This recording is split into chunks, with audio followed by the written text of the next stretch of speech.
Hello শিক্ষার্থীরা, welcome to School of Merit. School of মেরিটের online প্ল্যাটফর্মে চেনা অচেনা সকলকে স্বাগত জানাচ্ছি। আজকে আমি ইংরেজি গ্রামারের খুব গুরুত্বপূর্ণ একটি টপিক, যেটি হচ্ছে ভয়েস চেঞ্জ। এই ভয়েস চেঞ্জ নিয়ে আমি আলোচনা করব। তো আলোচনা শুরু করার আগে তোমরা যারা যারা আমার চ্যানেলে নতুন রয়েছো, অবশ্যই চ্যানেলটিকে সাবস্ক্রাইব করে দেবে। তার ফলে নতুন নতুন ক্লাস যখনই আমি আপলোড করব, সবার আগে তোমার কাছে পৌঁছে যাবে। তো এই ভয়েস চেঞ্জ টপিকটি ইংরেজি গ্রামারে খুব গুরুত্বপূর্ণ একটি টপিক। ইদানিং যে জিআরবিটির ট্রেন্ডিং প্রিপারেশন চলছে, প্রত্যেকে জিআরবিটির জন্য প্রিপারেশন নিতে চাইছে, সেই জিআরবিটি এর ইংরেজি গ্রামার পোর্শনের মধ্যে এই ভয়েস চেঞ্জ টপিকটি রয়েছে। সুতরাং খুব মনোযোগ সহকারে এবং গুরুত্ব সহকারে তোমাদেরকে এই ক্লাসটি দেখতে হবে, এবং আমি 100% সিউরিটি দিয়ে তোমাদের বলবো যে যদি এই ক্লাসটা তোমরা মনোযোগ দিয়ে আজকে দেখো, অবশ্যই তোমরা এই ভয়েস চেঞ্জ যে টপিকটা রয়েছে এই ব্যাপারে সম্পূর্ণ একটা ধারণা নিতে পারবে, এবং অবশ্যই এই ভয়েস চেঞ্জের উপরে যে ধরনের কোশ্চেনগুলো পরীক্ষাতে আসবে অবশ্যই তোমরা সেগুলো সলভ করতে পারবে। তো এই ভয়েস চেঞ্জ টপিক আলোচনার আগে চলো আমরা ছোট্ট একটা গল্প বলে নেই। যে একটা ক্লাসে গিয়ে শিক্ষক মহাশয় ছাত্রকে জিজ্ঞাসা করলেন, আচ্ছা তোমরা ভয়েস চেঞ্জ করতে পারো তো? সবাই চিৎকার করে বলল, হ্যাঁ আমরা পারি। শিক্ষক মহাশয় তখন লিখলেন যে আই ইট রাইস, অর্থাৎ আমি ভাত খাই। তখন লাস্ট বেঞ্চ থেকে একটা ছাত্রকে দাঁড় করালেন, দাঁড় করে জিজ্ঞাসা করলেন যে আচ্ছা বলো, আমি ভাত খাই অর্থাৎ আই ইট রাইস, এটার ভয়েস চেঞ্জ কি হবে? ছাত্র খুব উৎসাহ নিয়ে দাঁড়ালো, দাঁড়িয়ে আমি ভাত খাই এটাকে প্রথমে খুব উচ্চ স্বরে চিৎকার করে বলল, তারপর মাঝারি স্বরে বলল, তারপর একেবারে নিম্ন স্বরে বলল। বলল স্যার আমি ভয়েস চেঞ্জ করেছি। স্যার এবার তাকে বকবেন নাকি হাসবেন কিছুই বুঝতে পারলেন না। আসলে গল্পটা খুবই ইন্টারেস্টিং। তো এই ভয়েস চেঞ্জ বলতে আমাদের যে ভয়েস বা কণ্ঠ, সেটার পরিবর্তনকে বোঝায় না। ভয়েস চেঞ্জ হচ্ছে ইংরেজি গ্রামারের মধ্যে একটা গুরুত্বপূর্ণ টপিক, যেখানে বাচ্য পরিবর্তন করা। বাচ্য পরিবর্তন করা মানে একটা বাক্যকে আমরা এক বাক্য থেকে আরেকটা বাক্যে পরিবর্তন করব, রূপান্তর করব, কিন্তু বাক্যটার ভাবের পরিবর্তন হবে, অর্থের কোনো পরিবর্তন হবে না। সেটাই হচ্ছে বাচ্য পরিবর্তন। বাচ্য পরিবর্তন। তো বাচ্য জিনিসটা কি? এই বাচ্য মানে হচ্ছে বাক্য। এটাকে আমি বাক্য বলতে পারি, আবার বাচ্যও বলতে পারি। অর্থাৎ যেটা আমরা মুখ দিয়ে প্রকাশ করি সেটা হচ্ছে বাচ্য, যেটা আমরা খাতায় লিখি সেটা হচ্ছে একটা বাক্য। অর্থাৎ বাক্যকে যখন আমরা মুখের ভাষা দিয়ে প্রকাশ করি সেটাই হয়ে যায় একটা বাচ্য। তো এই বাচ্য পরিবর্তন সাধারণত দুই রকম হয়ে থাকে। যেমন এক নাম্বার হচ্ছে কর্তৃবাচ্য, এবং দুই নাম্বার হচ্ছে কর্মবাচ্য।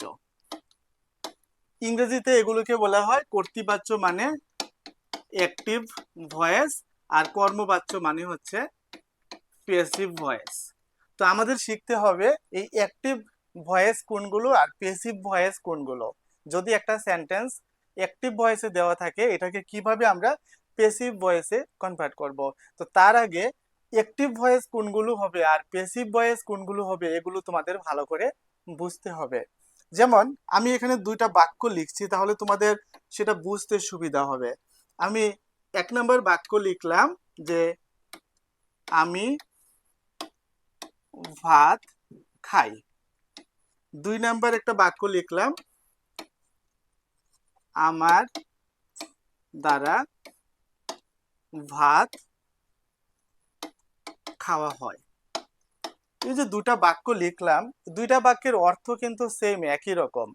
কিন্তু দেখো, প্রথম যে বাক্যটা আমি লিখলাম আমি ভাত খাই, এক্ষেত্রে তোমাদের কি মনে হয় না যে ভাতটা আমি খাই অর্থাৎ কাজটা আমি করি? কিন্তু দ্বিতীয় যে বাক্যটা, এটাতে কিন্তু এরকম মনে হয় না যে আমি ভাত খাই। এখানে এমন মনে হচ্ছে যে আমাকে দিয়ে ভাতটা খাওয়ানো হচ্ছে। মানে আমি নিজে ভাত খেতে চাই না, কিন্তু আমাকে দিয়ে এটা করা হচ্ছে কাজটা। যখন এরকম একটা ভাব প্রকাশ পাবে যে আমাকে দিয়ে কিছু করানো হচ্ছে, যেমন দেখো, আমি নিজে করা আর আমাকে দিয়ে করানো এই দুইটার মধ্যে অনেক পার্থক্য আছে। ভাবের পার্থক্য রয়েছে। এই যে ভাবের পার্থক্যটা, এই পার্থক্যটা করে যখন একটা বাক্যকে আমরা অন্য একটা বাক্যে রূপান্তর করব, সেটাই হচ্ছে আমার বাচ্য পরিবর্তন। অর্থাৎ যখন কোনো বাক্যের মধ্যে তুমি দেখবে যে সরাসরি তুমি কাজটা করছো, কাজটার সাথে তুমি নিজের ইচ্ছায় উইলিংলি যখন তুমি যুক্ত থাকবে, তখনই সেটা আমার মনে হচ্ছে সেটা হবে কি অ্যাক্টিভ ভয়েস, যেটা হচ্ছে কর্তৃবাচ্য, যেক্ষেত্রে কর্তার প্রাধান্যটা বেশি থাকবে। আর কর্মবাচ্যটা কি হবে, সেক্ষেত্রে কর্তার প্রাধান্যটা কম থাকবে, প্রাধান্য বেশি থাকবে কার, কর্মের। যেমন এই ক্ষেত্রে দেখো, আমার দ্বারা ভাত খাওয়া হচ্ছে, এই ক্ষেত্রে কর্মটা হচ্ছে ভাত। তো এই ভাতের প্রাধান্যটাই কিন্তু উঠে আসছে, যে ভাতটা আমাকে দিয়ে খাওয়ানো হচ্ছে, অর্থাৎ আমি যেন ভাতটা খেতে চাচ্ছি না, আমাকে দিয়ে ভাত খাওয়ানো হয়েছে। তো এই ক্ষেত্রে কিন্তু কাজ কে করেছে, কাজটা মনে হচ্ছে যে ভাতই করেছে, আমি কাজ করিনি, আমি অবজেক্ট হিসেবে কাজ করেছি, এরকম মনে হচ্ছে। তো এটাই হচ্ছে সাধারণত বাচ্চার বিষয়টা। অর্থাৎ যখন কর্তা সরাসরি কাজের সাথে যুক্ত থাকবে, কাজটা সরাসরি করবে, তখন সেটা হবে কি অ্যাক্টিভ ভয়েস। যেমন আমি একটা এক্সাম্পল দিচ্ছি, তাহলে বিষয়টা খুব ইজি হয়ে যাবে। যেমন সে বিদ্যালয় যায়, সে বিদ্যালয়ে যায়, কাজটা সে করছে, সরাসরি বোঝা যায়। কিন্তু এই বাক্যটাকে আমি এইভাবে লিখতে পারি যে তার দ্বারা বিদ্যালয় যাওয়া হয়। তখন কিন্তু সরাসরি যে সে বিদ্যালয়ে যায় এই কথাটা কিন্তু আসে না, যে বিদ্যালয়ে তাকে দিয়ে যাওয়ানো হচ্ছে। অর্থাৎ সে বিদ্যালয়ে যায় এই কথাটাকে আমি যখন এইভাবে লিখি, তখন সরাসরি তার প্রাধান্যটা কমে যাচ্ছে, প্রাধান্যটা কমে গিয়ে এক্ষেত্রে কর্মের প্রাধান্যটা বেশি আসছে। তো সেটাই হচ্ছে সাধারণত কর্মবাচ্য। তো আশা করি কর্তৃবাচ্য আর কর্মের বাচ্যের ব্যাপারটা বুঝতে পারছো। এবার আমি যদি বাংলায় বলি, তুমি কিন্তু সহজেই এটার কর্মবাচ্য কি হবে তুমি বলতে পারবে। যে আমি লিখি, কর্মবাচ্য হবে আমার দ্বারা লেখা হয়, অর্থাৎ দ্বারা শব্দটা দিয়ে শব্দটা এটা আসছে বাক্যের মধ্যে। আমি কাজ করি, আমার দ্বারা কাজ করা হয়। আমি একটি পাখি দেখি, আমার দ্বারা একটি পাখি দেখা হয়। এভাবে আমি যতগুলো বাক্য বলবো, তুমি কিন্তু ততগুলো বাক্যই কর্তৃবাচ্য থেকে কর্মবাচ্য কি হবে বলে দিতে পারবে। কিন্তু বাংলাতে বলে দিলেই তো হবে না, এটা কিন্তু আমার ইংরেজিতে লিখতে হবে না। তো আমার পরীক্ষাতে কিন্তু এরকমই আসবে, যে ইংরেজিতে একটা সেন্টেন্স দেওয়া থাকবে, ওইটা অ্যাক্টিভ ভয়েসে দেওয়া থাকবে, ওইটাকে আমার কি কর্মবাচ্য নিতে হবে, অর্থাৎ প্যাসিভ ভয়েসে আমাকে এটা নিতে হবে। তো চলো আমরা আজকে শিখবো কিভাবে অ্যাক্টিভ ভয়েসকে আমরা প্যাসিভ ভয়েসে নেব, অতি সহজে শিখবো। এবং তার আগে আমি বলে রাখি, তোমরা যারা যারা আমার টেন্সের ক্লাস দেখোনি, তারা অবশ্যই টেন্সের ক্লাসগুলো দেখে নেবে। আমি টেন্সের ক্লাসগুলোকে 5টা পার্টে ভাগ করে করিয়েছি, এবং বলেছি যে টেন্স হচ্ছে অন্য সমস্ত গ্রামারের মা। যদি টেন্স না শিখতে পারো, তাহলে অন্য গ্রামারগুলো শিখতে পারবে না। সুতরাং টেন্স সবার আগে শিখতে হবে। যারা এখনো আমার টেন্সের ক্লাসগুলো দেখোনি, অবশ্যই তোমরা টেন্সের ক্লাসগুলো দেখে নেবে। আজকেও অনেক স্টুডেন্টস আমাকে কমেন্ট করে জানিয়েছে যে স্যার এতদিন টেন্স বুঝিনি, কিন্তু আপনি যে টেন্সের ক্লাসগুলো দিয়েছেন ওইগুলো দেখার পর আমার টেন্স ক্লিয়ার হয়ে গেছে। তো আমি তোমাদের বলছি, টেন্স আগে ক্লিয়ার করবে, তারপর অন্য সব গ্রামার ধরবে, তাহলে সব গ্রামার তোমার কাছে ইজি লাগবে। তো চলো আমরা আজকে ভয়েস চেঞ্জটা দেখবো। অবশ্যই টেন্স অনুসারে আমি একটা সিস্টেমেটিক্যালি তোমাদের করাবো, যাতে মনে থাকে। তো আমরা প্রথমে করে নিচ্ছি যে ইনডিফিনিট যে টেন্সগুলো, ইনডিফিনিট টেন্সগুলো যারা আমার সাথে টেন্স করেছো, তারা ইনডিফিনিট টেন্স বলতে কি বুঝি আমরা সেটা কিন্তু সবাই জানো। যে 3টা ইনডিফিনিট টেন্স আছে, একটা আছে প্রেজেন্ট ইনডিফিনিট টেন্স, একটা আছে পাস্ট ইনডিফিনিট টেন্স, আর একটা আছে ফিউচার ইনডিফিনিট টেন্স। আমি যদি 3টা সেন্টেন্স লিখি, 1 number sentence, I eat rice, এটা কোন ইনডিফিনিট তুমি বুঝতে পারছো? না বুঝলে আমি বুঝিয়ে দেব। 2 নাম্বার আরেকটা সেন্টেন্স লিখলাম, আই এট রাইস। এবং 3 নম্বরে আমি আরেকটা সেন্টেন্স লিখছি, আই শ্যাল ইট রাইস। এখানে 3টা সেন্টেন্স 3টা ইনডিফিনিট টেন্সে আছে। এর মধ্যে প্রথম সেন্টেন্সটা আছে প্রেজেন্ট ইনডিফিনিট টেন্সে। কি ইনডিফিনিট? এটা আছে প্রেজেন্ট ইনডিফিনিটে। 2 নাম্বারের যে সেন্টেন্সটা, এটা আছে পাস্ট ইনডিফিনিট টেন্সে। 3 নম্বরে যে সেন্টেন্সটা ওইটা আছে ফিউচার ইনডিফিনিট টেন্সে। কিভাবে আমি বুঝবো কোনটা প্রেজেন্ট ইনডিফিনিটে, কোনটা পাস্ট ইনডিফিনিটে, কোনটা ফিউচার ইনডিফিনিটে? কারণ প্রেজেন্ট ইনডিফিনিটে সাবজেক্টের পরে ভার্বের প্রেজেন্ট ফর্ম থাকে। এই ক্ষেত্রে আমি দেখছি কিন্তু যে সাবজেক্টের পরে ভার্বের কি ফর্ম রয়েছে? প্রেজেন্ট ফর্ম রয়েছে। দ্বিতীয় সেন্টেন্সটাতে লক্ষ্য করো, সাবজেক্টের পরে ভার্বের পাস্ট ফর্ম রয়েছে, কারণ ইটের পাস্ট ফর্ম হচ্ছে এইট, তাহলে এটা পাস্ট ফর্মে রয়েছে, মানে এটা পাস্ট ইনডিফিনিট। 3 নাম্বার সেন্টেন্সে দেখো সাবজেক্টের পরে শ্যাল রয়েছে। আমরা জানি সাবজেক্টের পরপরে যদি শ্যাল উইল থাকে এবং তারপরে যদি ভার্বের প্রেজেন্ট ফর্ম থাকে তখন সেটা হয় ফিউচার ইনডিফিনিট, তাহলে এটা আছে ফিউচার ইনডিফিনিটে। আমরা ভয়েস চেঞ্জের প্রথম স্টেপে আমরা শিখব ইনডিফিনিটে যে সেন্টেন্সগুলো থাকবে ওইগুলোকে কিভাবে ভয়েস চেঞ্জ করতে হয়। ভয়েস চেঞ্জ করার প্রথম নিয়মটা হচ্ছে যে এই যে সেন্টেন্সটা যেটা অ্যাক্টিভ ভয়েসে আছে, আমি কিভাবে বুঝেছি এটা অ্যাক্টিভ ভয়েসে আছে? কারণ এই সেন্টেন্সটার মধ্যে প্রথমে সাবজেক্ট আছে, এরপর ভার্ব আছে, এরপর অবজেক্ট আছে, তার মানে এটা অ্যাক্টিভ ভয়েসে আছে। আর প্যাসিভ ভয়েসে আমরা যেটা অ্যাক্টিভ ভয়েসে সাবজেক্ট থাকে ওইটা প্রথমে সাবজেক্ট হিসেবে থাকে, মানে অবজেক্টটা সাবজেক্ট আকারে থাকে। তো যাই হোক, তো এটা অ্যাক্টিভ ভয়েসে আছে। তো এই অ্যাক্টিভ ভয়েসের মধ্যে সাবজেক্ট কি আছে? অ্যাক্টিভ ভয়েসের সাবজেক্ট হচ্ছে আই, ভার্ব হচ্ছে ইট, আর অবজেক্ট হচ্ছে রাইস। তো আমার ভয়েস চেঞ্জটা করতে গেলে আমাকে প্রথমে কি করতে হবে? অ্যাক্টিভ ভয়েসে যেটা অবজেক্ট আছে এটাকে এনে প্রথমে লিখতে হবে।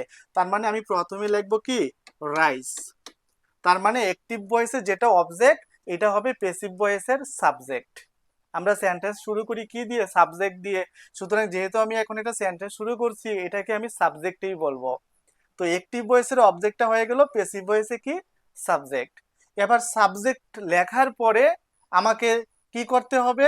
এই সেন্টেন্সের টেন্স অনুসারে আমার এখানে বি ভার্ব বসাতে হবে।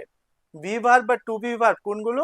ইজ, এম, আর, এগুলো হচ্ছে বি ভার্ব বা টু বি ভার্ব। তো এই বি ভার্ব বা টু বি ভার্ব যেগুলো কি আমি লিখে দিচ্ছি এখানে, ইজ, এম, আর, এই তিনটা হচ্ছে আমার বি ভার্ব বা টু বি ভার্ব এবং এগুলোর পাস্ট টেন্স আছে। যেমন ইজ, এম, আর, এগুলোর পাস্ট টেন্স ওয়াজ অথবা ওয়ার। যেমন ইজ আর এম এর পাস্ট টেন্স হচ্ছে ওয়াজ, আর এর পাস্ট টেন্সটা হচ্ছে ওয়ার। কারণ ইজ আর এম হচ্ছে সিঙ্গুলার, সিঙ্গুলার ভার্ব, আর আরটা হচ্ছে প্লুরাল ভার্ব। তো প্লুরাল ভার্বের পাস্ট ফর্মও প্লুরাল ভার্বেই থাকবে। তার মানে আর এর প্লুরাল ফর্ম হচ্ছে ওয়ার, আর ইজ আর এম এর প্লুরাল ফর্ম কি? ইজ আর এম এর প্লুরাল ফর্ম হচ্ছে ওয়াজ। এটা মনে রাখবে তোমরা। তো যে কাজটা আমরা করছিলাম, এই অবজেক্টটারে আমি যখন সাবজেক্ট হিসাবে লিখলাম, লেখার পরে এই সেন্টেন্সের টেন্সটা দেখতে হবে, এটা কি প্রেজেন্টে আছে না পাস্টে আছে, এটা আমাকে দেখতে হবে। যদি এটা প্রেজেন্টে থাকে তাহলে ইজ আর এম এর মধ্যে যে কোনো একটা আমি বসাবো, ইজ আর এম এর মধ্যে।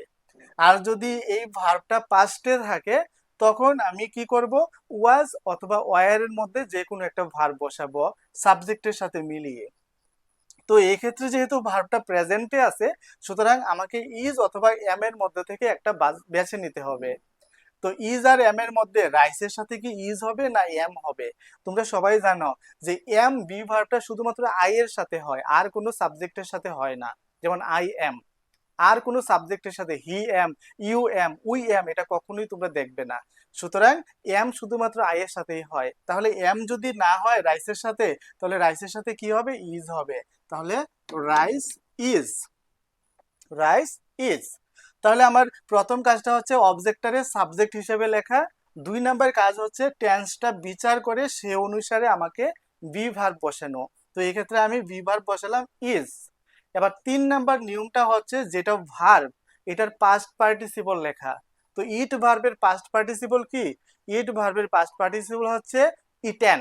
দেখো আমি শুরুতেই বলেছিলাম তোমাদের যে প্রথম দিকে কোন বিষয়গুলো শিখতে হবে, এবং আমি সবার আগে তোমাদের বলেছিলাম যে টেন্স শেখার আগেও ভার্বের যে 3টা ফর্ম থাকে ওইগুলো শিখতে হবে। এটা হচ্ছে ইংরেজি গ্রামার শেখার প্রথম ধাপ, যে প্রত্যেকটা ভার্বের যে 3টা ফর্ম থাকে, একটা প্রেজেন্ট ফর্ম, একটা পাস্ট ফর্ম, আর একটা পাস্ট পার্টিসিপল ফর্ম, ওইগুলো সবার আগে তোমাদের শিখতে হবে।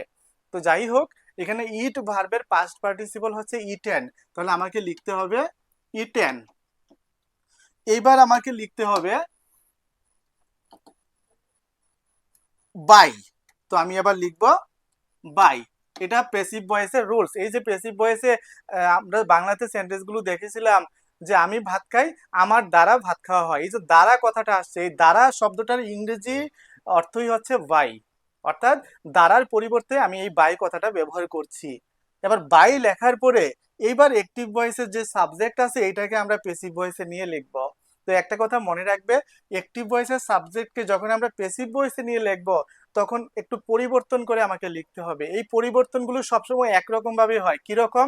যদি সাবজেক্ট আই থাকে এটা পরিবর্তন হয়ে হয় মি। যদি সাবজেক্ট সি বা হি থাকে সেটা পরিবর্তন হয়ে হয় হিম অথবা হার।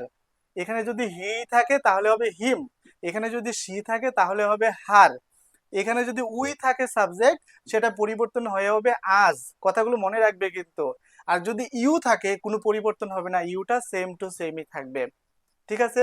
এবং অন্য কোনো বস্তুবাচক সাবজেক্ট যদি থাকে তার কোনো পরিবর্তন হবে না। কোনো নাম যদি থাকে সরাসরি রাম শ্যাম যদু মধু, কোনো পরিবর্তন হবে না, সেম টু সেমই আমাদের লিখতে হবে। আশা করি বুঝতে পেরেছো।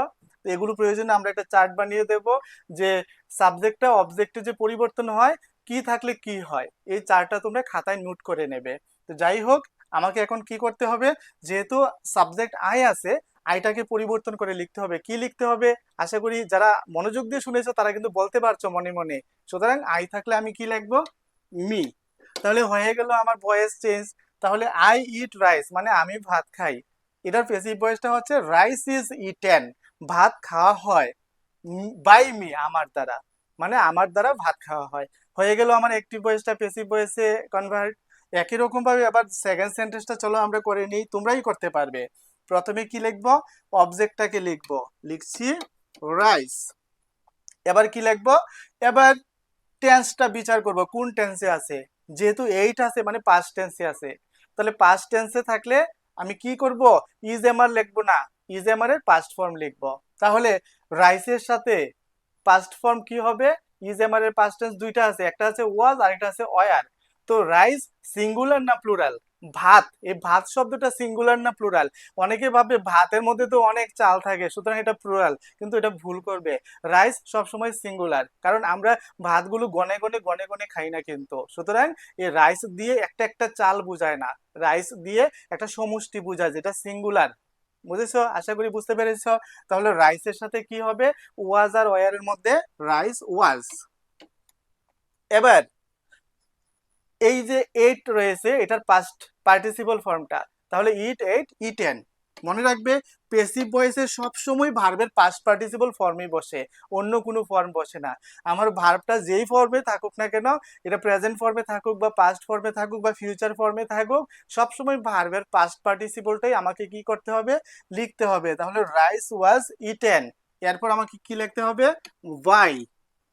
গতানুগতিক নিয়ম, কোনো চেঞ্জেস নেই। তাহলে rice was eaten by I, আইটা কি হবে? আইটা হবে মি। তাহলে হয়ে গেল আমার ভয়েস চেঞ্জ। এবার আসি আমরা 3 নম্বর সেন্টেন্সটা। 3 নম্বর সেন্টেন্সে কি আছে? I shall eat rice. এই সেন্টেন্সে দেখো এটা ফিউচার টেন্সে আছে, ফিউচার ইনডিফিনিট টেন্সে। কিভাবে বুঝেছি? সাবজেক্টের পরে শ্যাল বা উইল যদি থাকে এর পরে যদি ভার্বের প্রেজেন্ট ফর্ম থাকে এটা ফিউচার ইনডিফিনিটে থাকে। তো এই ক্ষেত্রে আমাকে কি করতে হবে? অ্যাক্টিভ ভয়েসে যে অবজেক্ট রয়েছে সেটাকে লিখতে হবে রাইস। তো এই ক্ষেত্রে কিন্তু এটা প্রেজেন্ট ইনডিফিনিট বা পাস্ট ইনডিফিনিটে নেই। যদি প্রেজেন্ট ইনডিফিনিট বা পাস্ট ইনডিফিনিটে থাকে তাহলে ভার্বের আগে কোনো কিছু থাকে না, সাবজেক্টের পরে সরাসরি ভার্ব থাকে। যেমন দেখো সাবজেক্টের পরে ভার্ব, সাবজেক্টের পরে ভার্ব, শ্যাল বা উইল লিখতে হবে। তাহলে এক্ষেত্রে কি আছে? শ্যাল আছে। এবার রাইসের সাথে কি শ্যাল হবে? না, শ্যাল একমাত্র আয়ের সাথে হয়। আয়ের সাথে যেমন এম হয় সব সময়, আবার শ্যালটা সবসময় আয়ের সাথেই হয়। যদিও শ্যালের আরো ব্যবহার আছে, উই এর সাথেও শ্যাল হয়, কারণ একটা গানই তো আছে উই শ্যাল ওভারকাম, ওইটা আলাদা বিষয়। শ্যালের জায়গাতে উইল হয়, উইলের জায়গাতে শ্যাল হয় যখন কোনো কিছু শিওর বোঝায়, যখন মাস্ট বোঝায় সেই ক্ষেত্রে ওইটা আলাদা বিষয়, অন্য বিষয়। ওইগুলো ছোট ছোট কনসেপ্ট, ওইগুলো অন্য কোনো ক্লাসে তোমাদের দেব। এমনিতে জেনারেলি আই এর সাথেই শ্যাল হয়। আর বাকি যত পার্সন রয়েছে প্রত্যেকটা পার্সনের সাথে আমরা উইলই ব্যবহার করি, থার্ড পার্সন হোক, সেকেন্ড পার্সন হোক বা যা কিছুই হোক। তাহলে রাইসের সাথে কি হবে? রাইসের সাথে হবে উইল। এখানে শিয়াল থাকলে আমরা শিয়ালের পরিবর্তে উইল লিখতে পারি, কারণ শিয়াল উইল তারা সবাই ফ্রেন্ড, বন্ধু, একজনের জায়গায় আরেকজনে এসে প্রক্সি দিতে পারে। এই যে একই রকম ভাবে ইজ এম আর, তারাও একজন আরেকজনের ফ্রেন্ড। ইজের জায়গাতে ওয়াজ হতে পারে, ওয়াজের জায়গাতে ইজ হতে পারে, অর্থ একই প্রকাশ করে, কিন্তু সাবজেক্টের সাথে যার ম্যাচিং হবে সেই এসে কাজ করবে। তো যাই হোক, রাইস উইল। এবার একটা কথা মনে রাখবে, ফিউচার ইনডিফিনিট টেন্স, এটা তো ফিউচার ইনডিফিনিট টেন্স না, আগে তো বলেছি। যখন শেল বা উইল থাকবে, ওইটাকে যখন আমরা লিখবো প্যাসিভ ভয়েসে, তারপর পরেই তোমাকে একটা এডিশনাল ওয়ার্ড ব্যবহার করতে হবে, যেটা হচ্ছে বি। কি সেটা? সেটা হচ্ছে বি। একমাত্র ফিউচার ইনডিফিনিটে এই বি ব্যবহার হবে। যখন শেল বা উইল থাকবে, ওইটাকে লেখার পরে আমরা বি লিখবো। লেখে পাস্ট পার্টিসিপল ফর্ম লিখবো, যেমন ইটের পাস্ট পার্টিসিপল ফর্মটা কি? ইটেন। এরপর আমাদের কি করতে হবে? বাই। আর গতানুগতিক ভাবে আইটা কি হয়ে যাবে? আইটা হয়ে যাবে মি। তো এই হচ্ছে ভয়েস চেঞ্জের বেসিক বিষয়টা। আজকে আমরা ইনডিফিনিট টেন্সে শিখলাম কিভাবে ভয়েস চেঞ্জ করতে হয়। আশা করি তোমরা পরিষ্কারভাবে বুঝেছ। আমি এখন যতটাই সেন্টেন্স দেব, তোমরা কিন্তু ততটাই সেন্টেন্স করতে পারবে। চলো আমরা কয়েকটা সেন্টেন্স প্র্যাকটিস করে নেই, আমাদের সুবিধা হবে। যেমন আমি প্রথমত একটা সেন্টেন্স লিখছি, রাম ডাজ দি ওয়ার্ক। আমি সেন্টেন্সটা লিখলাম, Ram does the work, Ram কাজটি করে।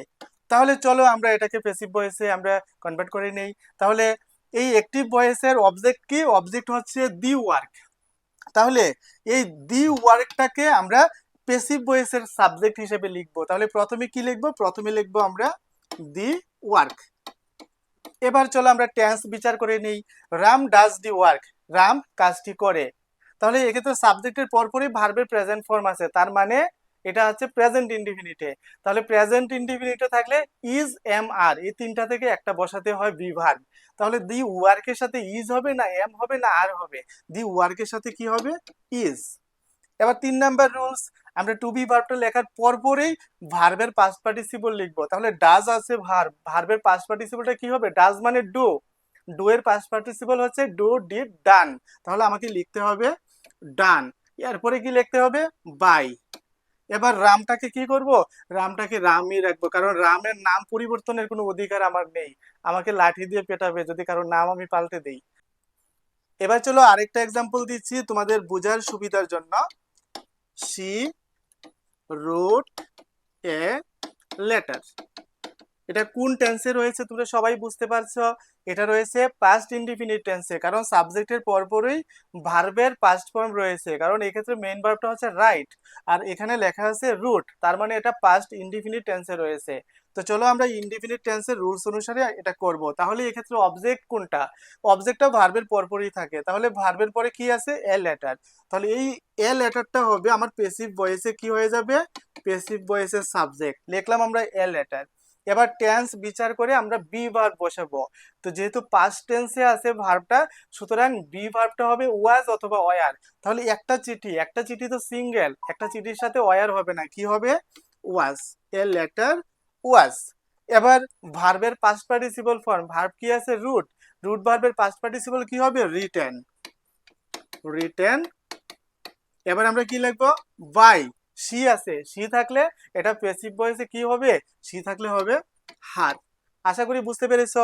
আরেকটা এক্সাম্পল দিচ্ছি তোমাদের সুবিধার জন্য, তাহলে আরেকটু ক্লিয়ার হয়ে যাবে।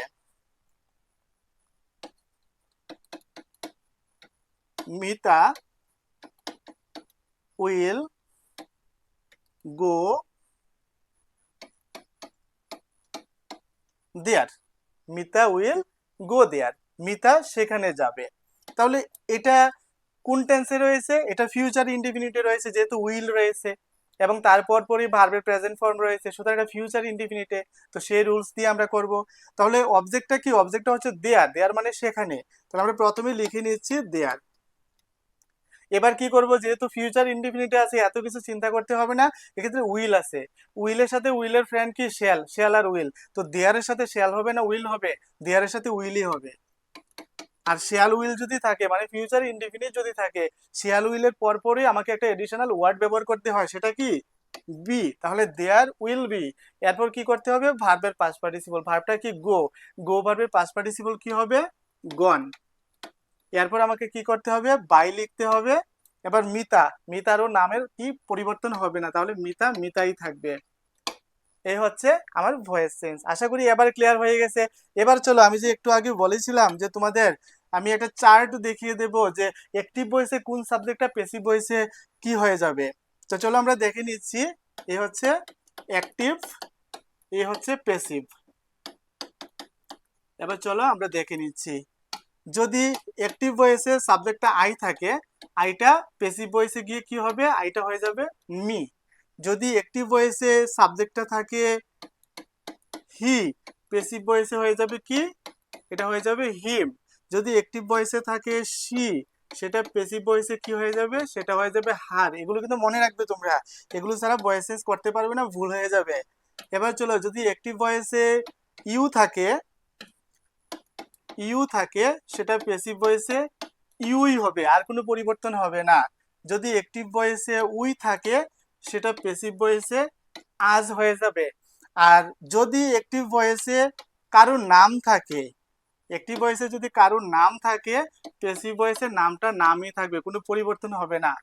কোনো বস্তুর যদি নাম থাকে, তাহলে বস্তুর নামটাও পরিবর্তন হবে না। তো এইভাবে আমরা ভয়েস চেঞ্জ গুলো করব। আশা করি ভয়েস চেঞ্জের বেসিক যে রুলটা আমি আজকে তোমাদের দেখিয়েছি শুধুমাত্র ইনডিফিনিট টেন্সের উপরে, সবাই পরিষ্কারভাবে বুঝতে পেরেছো। আগামী একটা ক্লাসে আমরা কন্টিনিউয়াস এবং পারফেক্ট টেন্সের ভয়েসটা কমপ্লিট করব, তাহলে আমাদের ভয়েস চেঞ্জ কমপ্লিট হয়ে যাবে। আশা করি নেক্সট ক্লাসটা অবশ্যই তোমরা দেখবে। আর নেক্সট ক্লাসটা যদি না দেখো, তাহলে ভয়েস চেঞ্জ কিন্তু অপূর্ণই থেকে যাবে। আর দেখলে পরেই তোমাদের সম্পূর্ণ হবে ভয়েস চেঞ্জ। তাহলে আজকের ক্লাস এখানেই শেষ করছি। প্রত্যেকে ভালো থাকো এবং নেক্সট ক্লাসটা অবশ্যই দেখার জন্য আমন্ত্রণ রইল।